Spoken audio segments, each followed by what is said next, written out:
year marks a new beginning and a clean slate. When the nights are long and the days are short, it's the ideal time to set goals for the new year. You may have set goals with regards to your mental and physical well-being. Perhaps you plan to join the gym, develop healthy eating habits, or regularly read books. But what about your finances? Hi, I'm Jayna, UK-based chartered financial planner with more than 17 years of experience. Today we will look at 5 resolutions to help set you on the right path to achieving your financial goals. First, back to the basics. Why not simply add up all your assets? It's surprising how reassuring this can be. Do you have a lot of cash sitting in the bank losing its real purchasing power due to the effects of inflation? Perhaps it is time to consider taking the plunge and move some of this into the stock market. People's biggest regrets are rarely things they did, but rather complex things they didn't do because they were simply too fearful. However, investing in the stock market is not right for everyone, so tread carefully and seek professional advice. Also, do keep some money in easily accessible bank accounts for emergencies. Typically, this should be around 6 times your monthly outgoings, but if you're retired and on a fixed income, you should keep back for your emergencies around 2 years' worth of your essential expenditure. In today's times of glossy social media posts and smart advertising, it is easy to fall into the trap of living beyond your means. Most of us have been there at some point. So be careful to recognize it when it happens to ensure you don't end up in a debt trap. If you have concerns, speaking to a government-backed organization like Citizens Advice or Money Helper could be a great start. If your finances are healthier and there are no penalties for doing so, consider paying down your personal loans and mortgage. It's surprising how much you save in interest by paying off an extra £100 a month. Ensure you make the best use of any tax reliefs and allowances you have. Remember, it's nearly always a case of use it or lose it. For example, your annual ISA allowance is lost if not used by the end of tax year on 5th of April each year. You can invest your ISA money in cash, stocks and shares, funds, and any growth or income from that is completely free from income tax or capital gains tax. You can use tax-free allowances if you have capital gains or want to make gifts to your loved ones. And don't forget, if you have a spouse, they also have allowances that they can take advantage of.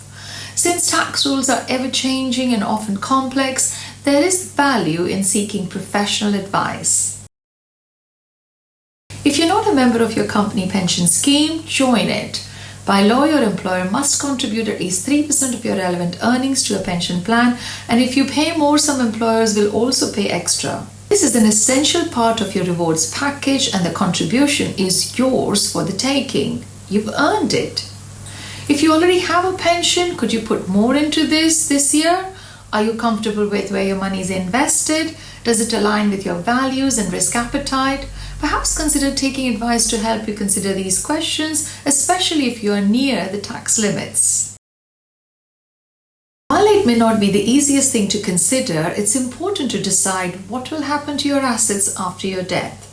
The rules of intestacy mean that they may not go to your loved ones if you haven't made a will, so it is a great idea to write a will and review it regularly, especially when your circumstances change. This not only ensures your wishes will be followed, but makes it much easier for grieving relatives to deal with your estate.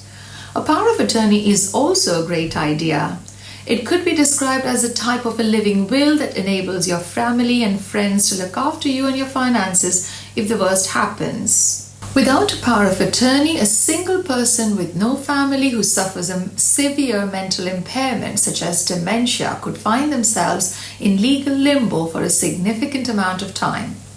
There are 2 types of lasting power of attorney. One is for health and welfare, whereas the other relates to property and financial affairs. Thankfully, for most people, the end of life is far away. Your medium-term goals are probably far more exciting and fun.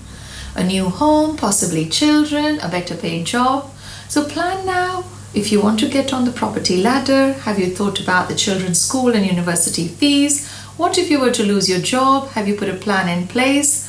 Just as your health needs a regular checkup and your car needs a regular MOT, so does your finances. As you go through the journey of life, your financial arrangements will need to be reviewed and adjusted to remain fit for purpose. When financial planning is concerned, what seemed like a great idea at the time of setting up an investment or a pension or insurance, for example, may not be right now. A long-term relationship with one of your financial advisors can help you make the best use of all the generous allowances, put new plans in place, and review your existing plans. You should aim to become more in control of your finances, confident in your decision-making, and achieve that much-needed peace of mind as far as your finances are concerned. But don't worry if you can't turn things around overnight. Rome wasn't built in a day. Making a start, however small, and being persistent is key. If you found this video helpful, please give us a thumbs up and subscribe for more valuable insights and hit that notification bell. Thank you for watching. I will see you next week. Until then, I wish you health and wealth.